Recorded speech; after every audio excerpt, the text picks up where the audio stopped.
Kita bersyukur kepada Tuhan pada pagi hari ini. Kita boleh berada pada minggu yang terakhir di bulan Januari. Ya, itu berarti 1 bulan Tuhan sudah mengizinkan kita menjalani hidup ini. Tuhan menyertai kita dengan sempurna. Walau ada beberapa jemaat Tuhan yang dalam keadaan sakit, dan juga beberapa waktu yang lalu dalam keadaan berduka, namun kita bersyukur bahwa Tuhan tidak pernah membiarkan kita. Tuhan ada menopang di saat kita lemah, tidak berdaya, memberikan kesembuhan di saat kita dalam keadaan sakit. Bapak Ibu yang dikasihi oleh Tuhan, mari kita bersama-sama membuka firman Tuhan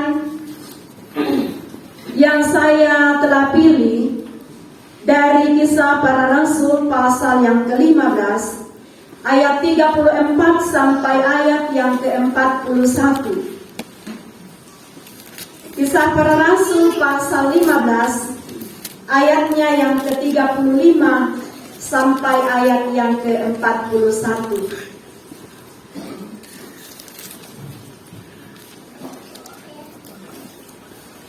Mari Bapak Ibu kita perhatikan, saya bacakan firman Tuhan dalam Kisah Para Rasul pasal 15 ayat yang ke-35 mulai.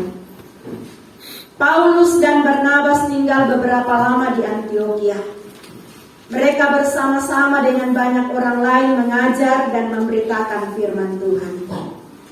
Tetapi beberapa waktu kemudian berkatalah Paulus kepada Barnabas, "Baiklah kita kembali kepada saudara-saudara kita di setiap kota, di mana kita telah memberitakan firman Tuhan untuk melihat bagaimana keadaan mereka." Barnabas ingin membawa juga Yohanes yang disebut Markus. Tetapi Paulus dengan tegas berkata bahwa tidak baik membawa serta orang yang telah meninggalkan mereka di Pamfilia dan tidak mau turut bekerja bersama-sama dengan mereka. Hal itu menimbulkan perselisihan yang tajam, sehingga mereka berpisah, dan Barnabas membawa Markus juga sertanya berlayar ke Siprus. Tetapi Paulus memilih Silas, dan sesudah diserahkan oleh saudara-saudara itu kepada kasih karunia Tuhan, berangkatlah ia mengelilingi Syria dan Kilikia sambil meneguhkan jemaat-jemaat di situ. Amin atas bacaan firman Tuhan bagi kita pada pagi hari ini. Kita mau belajar di bawah satu tema yang sangat sederhana. Perbedaan yang tidak dapat dipersatukan. Ya. Perbedaan yang tidak dapat dipersatukan. Perbedaan dari kata dasar beda, yang artinya sesuatu yang menjadikan berlainan atau tidak sama. Ya. Bapak Ibu, tubuh kita ini terdiri dari beberapa bagian. Ada tangan, ada mata, ada kaki, ada telinga, dan lain-lain. Nah, dalam satu tubuh ini ada 2 tangan yang berbeda, ada 2 kaki yang berbeda. Namun dalam perbedaan anggota tubuh ini hanya satu, tidak bisa dipisahkan. Ya, itu dapat disatukan, dipersatukan, dan memiliki fungsi masing-masing. Apakah perbedaan antara pribadi manusia itu bisa dipersatukan? Dalam bacaan kita melihat ada Paulus dan Barnabas. Ya. Paulus dan Barnabas, mereka adalah 2 rekan kerja yang kompak. Itu bisa kita lihat dalam Kisah Para Rasul pasal 12 ayatnya yang ke-25. Mereka memberitakan Injil bersama-sama dari satu kota ke kota yang lain. Mereka sangat kompak. Namun setelah itu, dalam sidang raya di Yerusalem, dalam rencana pekabaran Injil yang kedua, itu terjadi konflik, terjadi perselisihan di antara mereka. Itu dapat kita lihat dalam ayat yang ke-39. Hal itu menimbulkan perselisihan yang tajam sehingga mereka berpisah, dan Barnabas membawa Markus juga sertanya berlayar ke Siprus. Ada perselisihan antara Paulus dan Barnabas. Ada perbedaan yang sangat tajam di antara kedua orang ini. Penyebab konflik antara Paulus dan Barnabas ialah Yohanes, yang juga disebut Markus. Markus ini adalah keponakan Barnabas. Dalam Kolose pasal 4 ayat 10, ia juga tinggal di Yerusalem, dan dikatakan bahwa rumahnya dipakai untuk memberitakan Injil. Dalam Kisah Para Rasul pasal 12 ayat yang ke-12. Nah, Markus ikut dalam pekabaran Injil pertama bersama dengan Paulus dan Barnabas dalam ayat yang ke-25 pasal yang ke-12. Tetapi pada saat mereka sampai ke Siprus, Markus ini ingat rumahnya dan dikatakan bahwa ia pulang ke Yerusalem. Nah, sikap tidak setia inilah yang menjadi alasan kepada Paulus sehingga ia menolak melibatkan Markus dalam pelayanan selanjutnya. Tetapi Barnabas berkeras mengajak Markus untuk ikut bersama-sama dalam pelayanan selanjutnya. Nah, inilah yang menyebabkan perselisihan antara Paulus dan Barnabas. Bapak Ibu yang dikasihi oleh Tuhan, ada penafsir yang mengatakan bahwa Paulus ini memiliki karakter yang tegas, ia pemberani dan juga rasional. Sedangkan Barnabas seorang yang cepat berperasaan, dia selalu mengalah demi kebaikan. Jadi memiliki karakter yang berbeda. Masing-masing punya karakter. Masing-masing punya karakter. Bapak Ibu, dalam satu keluarga, dalam satu organisasi, dalam jemaat atau dalam gereja, sudah pasti bahwa kita memiliki perbedaan. Ada perbedaan. Tetapi perbedaan itu bukan untuk saling menyakiti, bukan untuk saling menjatuhkan, bukan untuk saling membenci, melainkan untuk saling melengkapi. Lalu pertanyaannya, bagaimana jika perbedaan itu tidak dapat dipersatukan? Apa yang harus kita lakukan?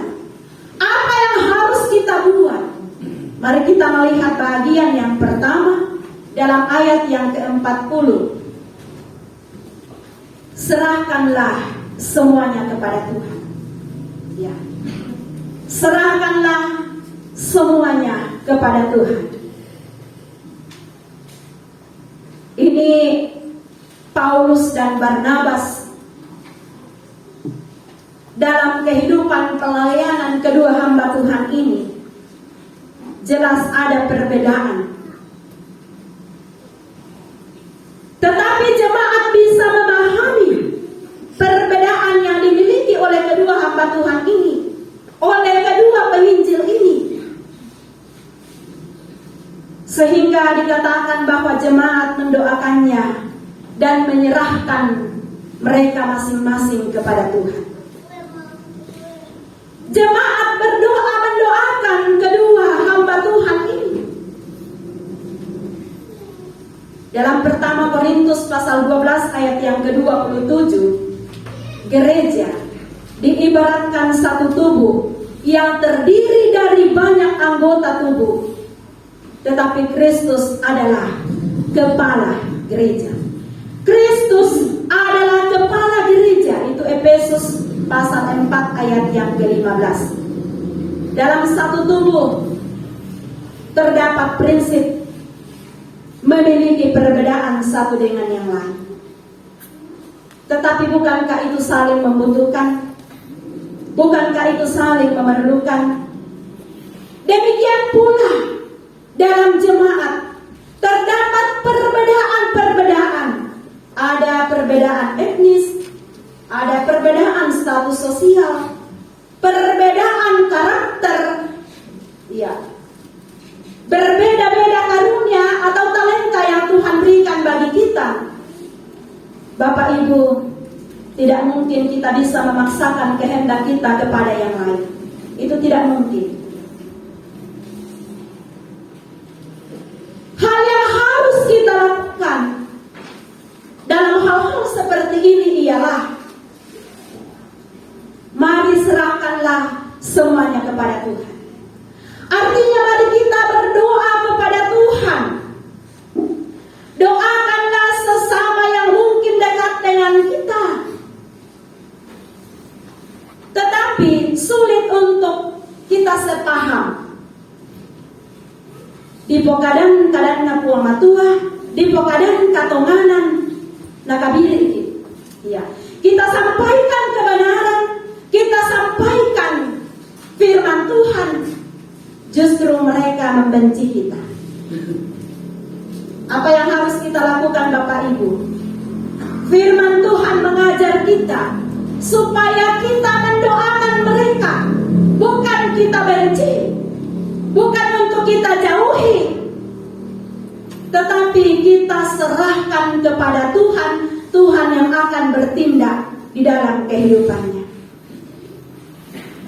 Kita berdoa agar dalam hal-hal seperti ini iblis tidak mengambil keuntungan dalam perbedaan-perbedaan, dalam setiap persekutuan, dalam rumah tangga, di tempat kita bekerja. Mungkin ada orang-orang yang tidak sepaham dengan kita. Sekali lagi, bukan musuh kita. Ya, kita tidak membenci, kita tetap merangkul dan kita mendoakannya kepada Tuhan, sehingga dalam hal ini iblis tidak mengambil keuntungan. Ya, iblis kadang mendapatkan keuntungan dalam setiap rumah tangga, dalam setiap persekutuan orang Kristen ketika terjadi hal seperti ini. Ya, ada ketidaksepahaman, ada perbedaan-perbedaan pendapat. Apa yang terjadi? Yang terjadi adalah hal-hal yang tidak kita inginkan di hadapan Tuhan.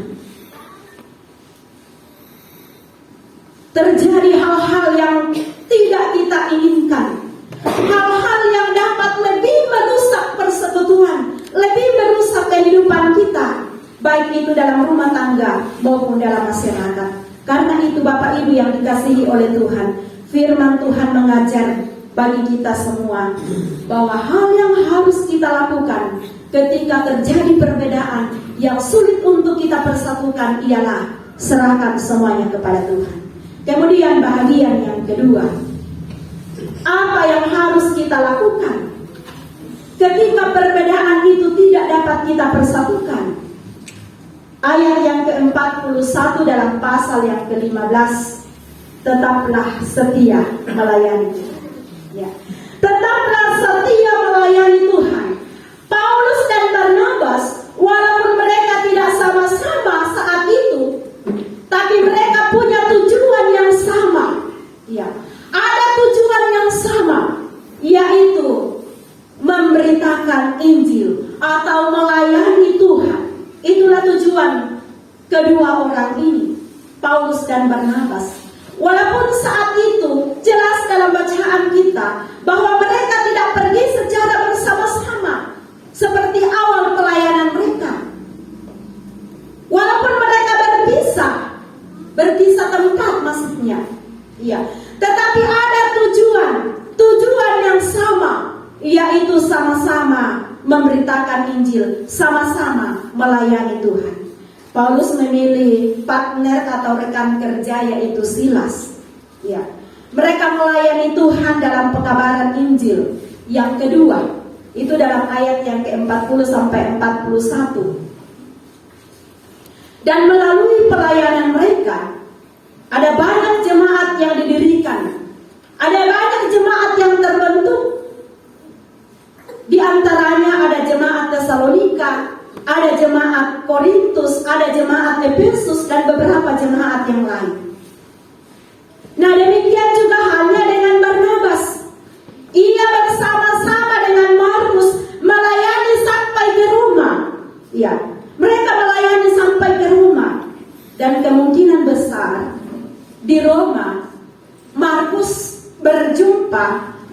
bertemu dengan Petrus yang kemudian dijadikan sebagai bapak rohani. Bapak Ibu yang dikasihi oleh Tuhan, perbedaan pendapat, ketidaksepahaman, hal yang wajar terjadi, baik itu dalam rumah tangga maupun dalam masyarakat, juga dalam persekutuan orang-orang percaya. Tapi walaupun demikian, bukan berarti kita harus berdiam diri karena kita tidak sepaham dengan rekan kerja. Mungkin dengan sesama penatua dan diaken, sesama jemaat, kita tidak sepaham. Ada perbedaan. Tetapi bukan berarti kita harus berdiam diri, bahkan mungkin mengambil kesimpulan untuk tidak lagi melayani Tuhan. Hal yang sangat keliru, hal yang sangat salah besar. Kiranya ini menjadi awasan bagi kita sekalian, bahwa ketika hal-hal seperti ini terjadi, firman Tuhan mengajar kepada kita untuk tetap setia melayani Tuhan. Ya, tetap setia melayani Tuhan. Mungkin saja Bapak Ibu, pendapat kita tidak diterima, pendapat kita tidak dihargai. Sekali lagi, janganlah hal itu menjadi alasan untuk kita tidak melayani Tuhan. Tetap memiliki komitmen untuk setia melayani Tuhan apapun yang kita hadapi. 2 Timotius pasal 1 ayat yang ke-12. Di situ kita dapat melihat komitmen Rasul Paulus dalam pelayanan. Di situ kita bisa simpulkan bahwa apapun yang terjadi dan resiko apapun yang harus ia tanggung, itu tidak pernah berubah dari sikapnya, karena ia tahu kepada siapa ia percaya, kepada siapa ia menaruh harap, dan siapa yang ia layani. Paulus memiliki komitmen, walaupun banyak hal yang ia hadapi, yang ia alami, yang ia rasakan dalam melayani Tuhan. Tidak pernah ada perasaan sedikit pun untuk mundur dalam dari pelayanan. Kemudian dalam Yohanes pasal 12 ayat yang ke-26, di situ kita dapat melihat di mana Yesus sendiri berkata, barang siapa melayani aku, ia akan dihormati Bapa. Barang siapa melayani aku, ia dihormati Bapa. Bapak Ibu, ya, mungkin ada orang Kristen yang berkata, ya di KT pelayanan untuk kupogaukan, ebangnya di kana angka iteme padangki. Iya. Ebangnya dikasih ini gimana? Tidak ada penghargaan sama sekali. Iya. Firman Tuhan bagi kita hari ini, Yesus berkata, barang siapa melayani aku, ia akan dihormati Bapa. Bukan sesama manusia yang akan menghormati kita ketika kita mengabdikan diri dalam pelayanan, tetapi Dia yang kita layani, Dialah yang akan menghormati kita. Luar biasa. Karena itu jangan pernah sedikit pun dalam hati kita mau mundur dalam pelayanan, dari pelayanan. Jangan. Apapun jabatan kita, baik itu sebagai penatua, sebagai diaken, sebagai jemaat, mari tetaplah setia melayani Tuhan. Ada perbedaan-perbedaan dalam setiap persekutuan. Walaupun hal itu terjadi Bapak Ibu, mari tetaplah setia melayani Tuhan. Paulus dan Barnabas menjadi pelayan Tuhan yang setia, luar biasa. Kemudian bahagian yang terakhir, apa yang harus kita lakukan ketika terjadi perbedaan yang tidak dapat dipersatukan. Bahagian yang terakhir yaitu tetaplah saling menghormati. Ya, tetaplah saling menghormati atau saling menghargai. Pada pelayanan pekabaran Injil yang ketiga, itu saat Paulus di penjara di Roma. Dan saat Paulus di penjara, itu diperkirakan bahwa si Markus sering datang untuk mengunjungi, ya, mengunjungi Paulus. Dalam Filemon pasal 1 ayat yang ke-24, di mana Paulus menyebut Markus sebagai teman sekerja. Ya, Paulus menyebut Markus sebagai teman sekerja. Itu berarti bahwa bagi Paulus, ia tetap menghormati Markus dan Barnabas, walaupun ada hal-hal yang membuat mereka tidak sejalan, tetapi memiliki tujuan yang sama. Pemahaman-pemahaman yang membawa mereka tidak sama-sama melayani, tidak sepaham, tetapi mereka tetap saling menghormati. Ya, kalau ada rekan-rekan yang menyampaikan salam kepada kita, itu berarti mereka merindukan kita. Iya. Nah, anggap begitu. Nah, hargai pikir, menghargai, menghormati kita sebagai rekannya. Paulus memberi salam kepada Markus dan Barnabas. Itu berarti bahwa mereka tetap saling mengasihi. Iya. Mereka tetap saling mengasihi, mereka tetap saling merindukan. Tidak ada rasa benci, tidak ada rasa dendam dalam hati Paulus, Barnabas maupun Markus. Tidak ada.